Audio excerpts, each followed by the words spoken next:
It is Hawaii Public Radio, All Things Considered. I'm Dave Lawrence, and today we're getting a rare chance to speak with a legendary Canadian musician. He is playing this Friday and Saturday night, 7 p.m. shows at the Blue Note.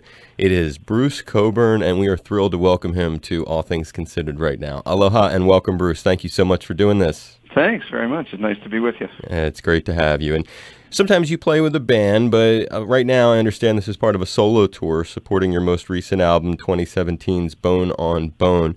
Talk a little bit about how with over 30 records and so much material that lends itself to solo performance, how you come up with a set and what's in store for folks. Well, I haven't really completely decided yet, but the final choice is sort of left to the day of. But for any given tour, I kind of come up with a repertoire that includes a bunch of the stuff from whatever the current album is, and then a cross-section of older material that varies from tour to tour, varies from a little bit from night to night, especially in a solo situation. With the band, it tends to be the same show all the time because everybody gets to know what to do next. Right, and it's more complicated that way. Gives you more freedom like this. When it's just me, I can change it up if I feel like it. And, you know, it's a finite repertoire. I mean, there are, 33 albums, I think. So they,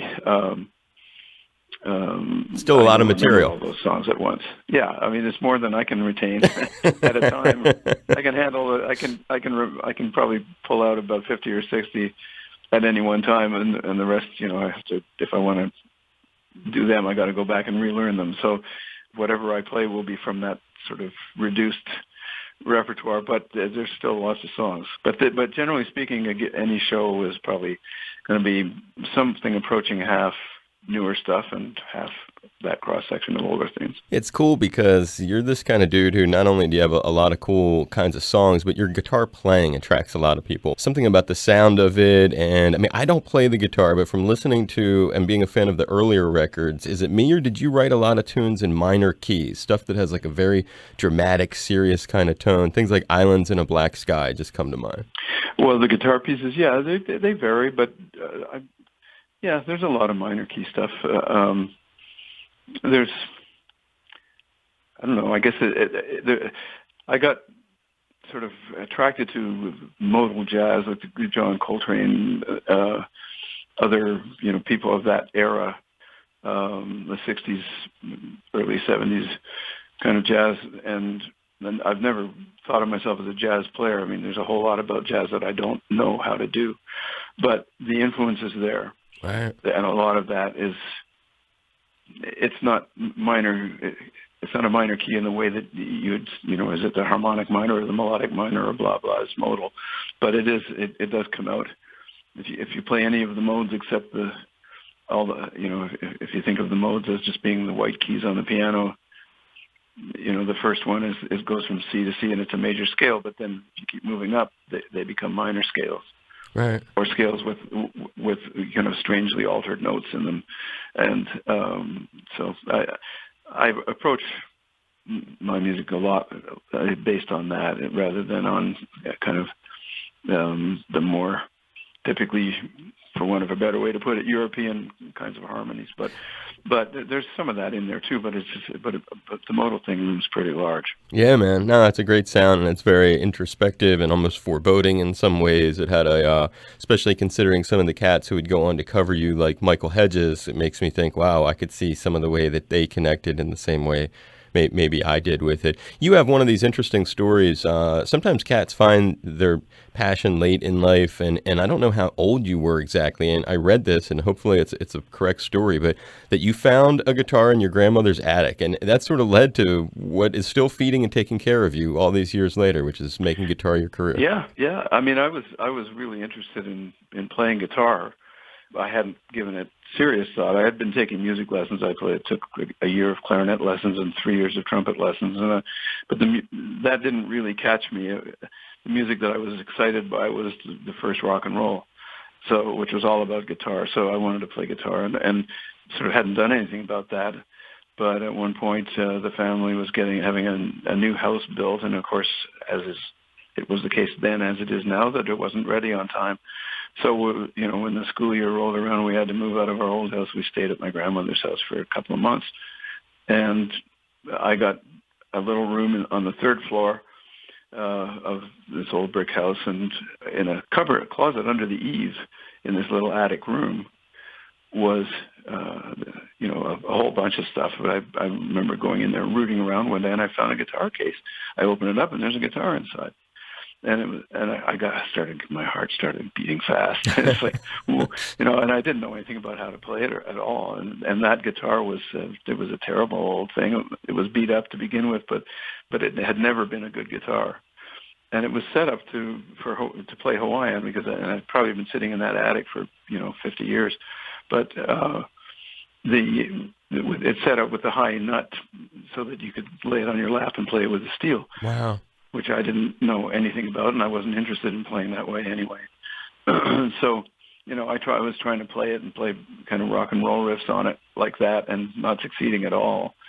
But what I did succeed in doing was I painted gold stars on the top of it because it made it look like a rock and roll instrument. And then my parents said, look, if you want to play guitar, you can do that, but you have to promise two things. You have to promise that you'll take lessons and learn to do it properly, and you have to promise you won't grow sideburns and get a leather jacket.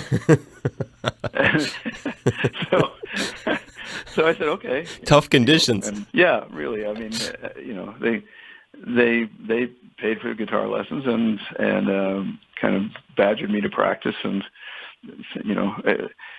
I little by little, kind of the guitar began to consume I wouldn't say my whole life, but certainly my sense of what it was I wanted to do with my time. Obviously, I mean, it says one thing that by your senior year in high school, your yearbook said that your goal was to be a musician. So clearly it had pushed you into that kind of direction by then. How soon after that were you busking on the streets of Europe? I read you took a boat there following high school graduation. Yeah, that was right away. I had been playing, I started playing, that episode of discovering the guitar happened when I was 14. So by the time I was 18 and finished with high school, I had a handle on the instrument. I wouldn't say I was a good player, but I could play my way around a few different things. And I had fallen in with some folkies and discovered the world of finger picking and country blues and ragtime and all that kind of stuff that wasn't part of my original guitar lessons at all. So, I started when I went to Europe. I went to visit. The excuse was I was going to go visit a Swedish friend who I had met the summer before when he came to visit Ottawa, where I grew up. So I got a freighter from Montreal to Norway. Wow! And then took the train to Stockholm, and I spent a few weeks in Stockholm, and then my friend and I hitchhiked from there to Paris, and I did a little busking along the way, and then when I got to Paris, I met up with an American clarinet player and a French trumpet player, and they'd been playing kind of Dixieland stuff together, and my little ragtime repertoire was close enough.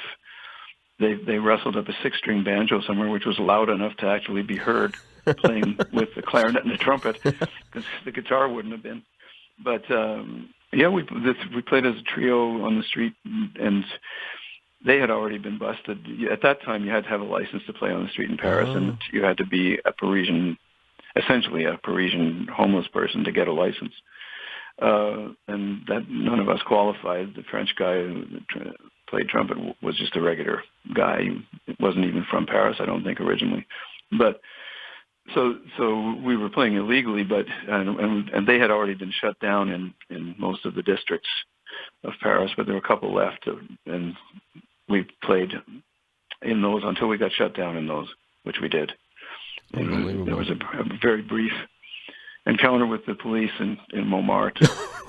And this guy, 3 guys walking. We're sitting on if your listeners know Paris, there's the beautiful big staircase that leads up to the cathedral at the top of, or the basilica at the top of Montmartre. Which is Hill of Martyrs, and so that's a big tourist attraction. It was a beautiful August night, and everybody's out there, hanging out, and we're sitting on the step playing, and there's this guy in young gay guy in a sailor suit doing the Charleston back and forth across the steps, and people are sitting listening, and then all of a sudden I become aware. I'm looking down at this awful 6-string banjo I'm playing. There's a pair of legs standing in front of me, and then I notice there's 2 other pairs of legs there also. So I look up, and this guy, there's just a bunch of guys. A guy wearing jeans, a guy wearing a sweater and a jacket, and the guy says, "Let me see your papers." And I said, "Who are you?" and the French guy, the trumpet player, elbowed me hard, and then I realized that the guy in the jeans had a pistol sticking out of his hip pocket, and I was like, "Oh, I guess these are cops." So they sure enough were. So they made us go with them to the Montmartre police station, and we ended up spending a large chunk of the evening standing there while they kind of harassed us. I mean, they didn't really do anything terrible, and they didn't charge us in the end with anything, but they kind of made noises as if they were going to do terrible things, Right. And so it was a bit of an adventure. But then we got out of there, and then after that, we couldn't really play anywhere because that was the last part of town that they'd been getting away with it in. But That's a great.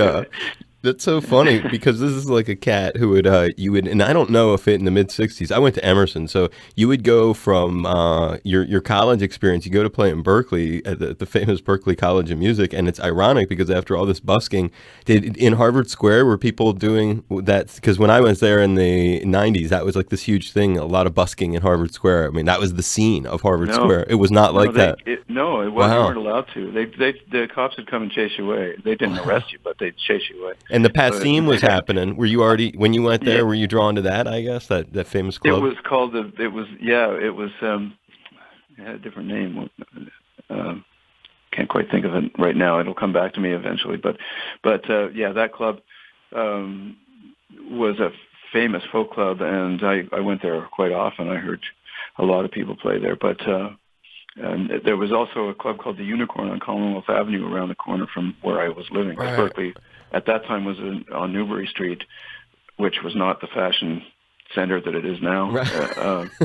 And it was just a bunch of rooming houses basically, and That's where the school was. It was on Newbury. Yeah. Wow. Yeah, it was 2 or 3 row houses side by side on Newbury Street. And there was only 300 students. It was a very good experience being there. But I got to hear all this other music too. The Unicorn was so close to hand that I could go there all the time. And there was also the Jazz Workshop. Right. Paul's nearby. Mall Jazz Workshop. They had, I was going to say, yeah.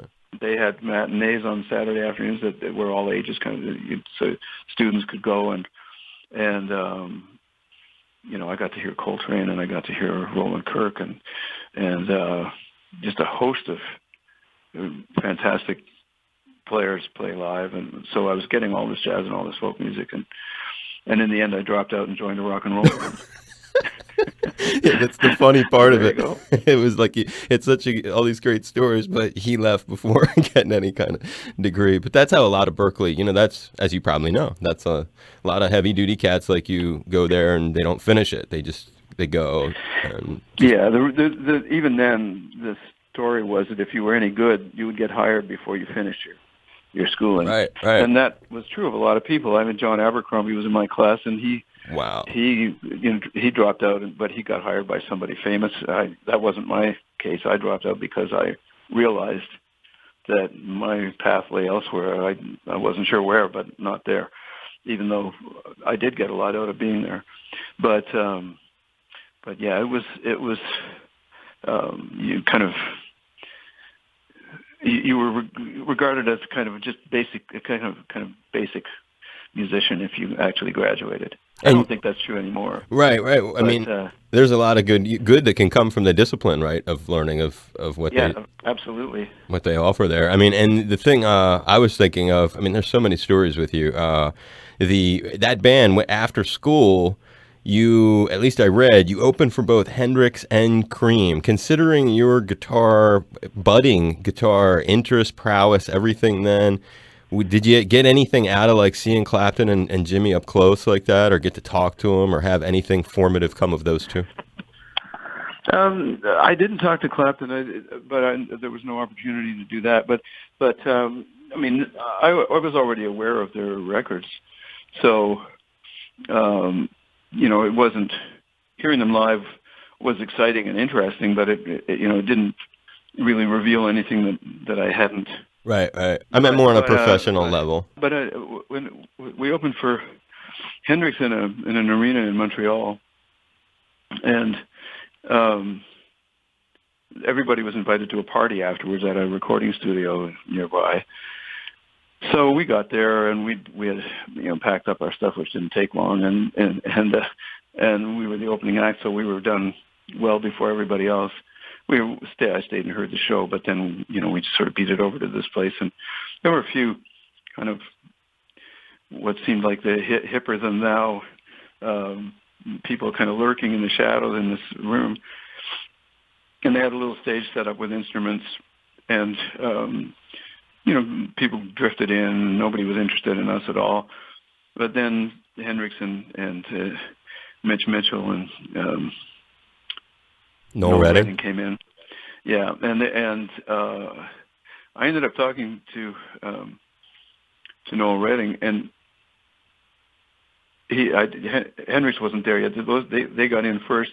Everybody perked up and they were looking at him, but he happened to just be standing next to me, and he was telling me that they had just done 31 nighters in a row by air. Wow. And I can't imagine. I mean, they smelled bad. Their clothes were in rags, but they were pretty cool clothes. But then Hendrix came in, and everybody, it was like the room went silent, and everybody's looking at him. And he was standing next to me and Noel, and he said, he sort of turned to me and he said, "I don't know what all the fuss is about, man. I just want to play some music." And then he got up on the little stage with the local Montreal hotshots that were allowed to play with him. And I mean, not by him, but by the people that put it together. They'd brought in. They'd invited people that they thought would get something out of it and would be able to keep up with them enough. And so they just played a whole lot of great blues, but I didn't try to play because I didn't feel like I could compete with that. So it's just I listened for a while and then I left. So you guys opened for him though? Yeah, we opened for Hendrix on that one occasion, and for Cream on this other occasion. We also opened for Wilson Pickett one night, and I mean, it's just we hardly had any gigs at all, but the ones we had were pretty memorable. It's just incredible, the stories that you've got. And the thing about you is also a lot of huge artists love your stuff. And I would go and see Jerry Garcia. Jerry would play this most touching part of the show, and he would just pour himself into it. Was waiting for a miracle. And there's, whether it's Jimmy Buffett, Judy Collins, Dan Fogelberg, Michael Hedges, who we mentioned, that must have touched you. I mean, when you go full circle and you think of your music has made such a huge impact on guys like that. I mean, does the Jerry thing, did that touch you to realize that he was doing that with your song? I was very flattered and moved that any of those people did my songs. I mean, when I first started writing songs, I thought I had this idea that because I didn't see myself as a performer at all. Maybe the guitar player in the band, but I didn't really picture myself as presenting, a package that was centered around who I was. But I imagined I would write songs and other people would record them, and I thought of people like Judy Collins, or I thought of people like, I don't know, whoever was popular at the time, mid '60s, and it became clear very quickly that no one was interested in doing my songs, and if I wanted anybody to hear them, I better get out and sing them myself. Right. So that's what I did, and then I, never paid much attention to the idea that other people might record them. But after a while, people got to hear the songs, and then other artists started getting interested in doing them, and there's been quite a large number of people have done my songs over the years. Some of them famous, some of them not. Right. And it's always interesting to hear what people will make of them. Jerry Garcia was famous for being a little creative with other people's lyrics, and my song was no exception. Right. When I heard his version of it, the recorded version, it was like, what? What? What did he say? What?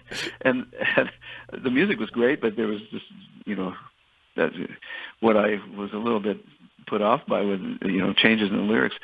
And then I realized, the next thing on the record I think was a Dylan song, and he changed all the lyrics for the Dylan song too. So then I didn't feel so bad. Right. If he was doing it with everybody, then I could go back to being just flattered. So, what a great way to look at it. No, and I got to meet him not too long after that. The Dead were playing at Madison Square Gardens. They were doing a week there, and it was opening night. And between the sound check and the show, they took me to meet Jerry, and he was meditating in a tent at the back of the stage, and we had to wait till he was prepared to receive guests, and then after a while he came out, and he said hi, shook my hand. He was very warm and friendly, and he said, "Oh man, nice to meet you. Great song." And he said, "I hope I didn't mess up the lyrics too much." And I said, "Well, I was going to wait till the second time I met you before I brought that up, but it's fine. You did it your way, and I'm glad you did. So thank you." But it was just funny that he brought it up. He was aware of his own reputation in that regard. Yeah. And it's just like, but he learned it off. I guess as he probably did with all the stuff they did. I just learned it off the radio, or learned it off of somebody's, hearing it once or twice on somebody's stereo or something. So, right. He just filled in the blanks himself. Some great storytelling, and I've been just so fortunate to get that's one of the ones to hear that come full circle is it's Bruce Cockburn, and joining us on All Things Considered today. I could talk to you all day. You are so easy to talk to. I love your guitar playing. So grateful we got to talk to you. Was this okay? Did you have fun today? This was a lot of fun for me. Yeah, it's very nice to talk to you. I appreciate your interest. Aloha, this is Bruce Cockburn, and I waited a very long time to say these words. We are tuned to All Things Considered. You and I are in the company of our friend Dave Lawrence. It's Hawaii Public Radio. Please make a pledge today, and thanks for your support.